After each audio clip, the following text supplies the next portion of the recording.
Donc précédemment, je vous ai parlé d'algorithmes de tri, hein, donc pour faciliter l'utilisation de cette macro.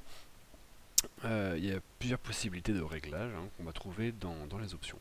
Alors quand on clique sur options, bon, là il y a une petite page qui vous explique, hein, et dans sorting, on va avoir ici différentes possibilités. Donc ce sont des possibilités de tri différentes. Par exemple, pour Nike Breeding, par défaut, on va trier sur la lignée résultante, ce qui est l'idéal.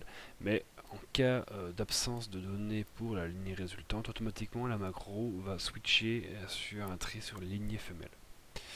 Ce qui n'est pas l'idéal, mais sinon, s'il n'y a pas ce changement en cours de route, vous aurez un message d'erreur qui vous préviendra.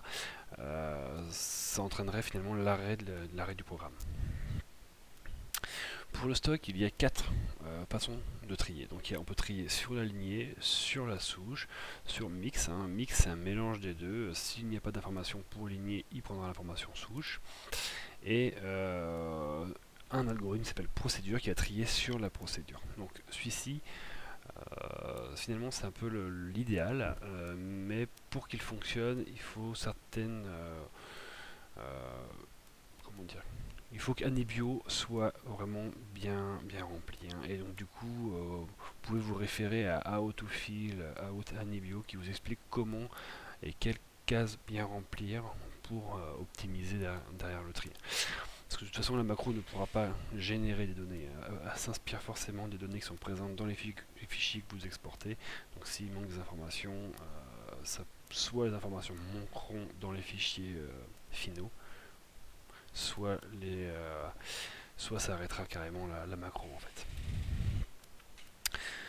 Donc on trouve les mêmes d'autres algorithmes de tri, hein, également pour le 105. Donc si vous souhaitez modifier, hein, c'est très simple, hein, vous cliquez sur lignée, vous faites Save and Quit, et voilà, automatiquement le prochain tri sera basé après sur lignée.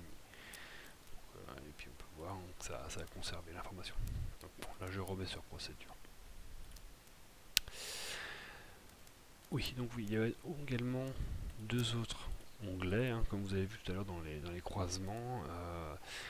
Pour les mâles et les femelles, on pouvait avoir différentes informations. Donc ça, ce sont deux pages qui sont identiques, hein, sauf qu'il y en a une qui est dédiée à la NAC, l'autre qui est dédiée au 105. Et là, on peut décider de faire apparaître certaines informations. Alors par exemple, pour la NAC, hein, on peut faire apparaître le numéro de la souris.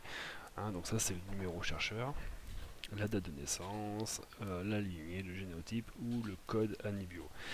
Donc ce code est utile, hein, finalement s'il n'y a pas de numéro. Et les informations pour la cage, hein, donc voilà, on peut décider de faire apparaître ou non certaines informations. Donc, il y a exactement la même fenêtre, hein, pour le 105. Donc là encore, hein, ce que l'on modifie, on peut sauvegarder et quitter ou ne pas sauvegarder.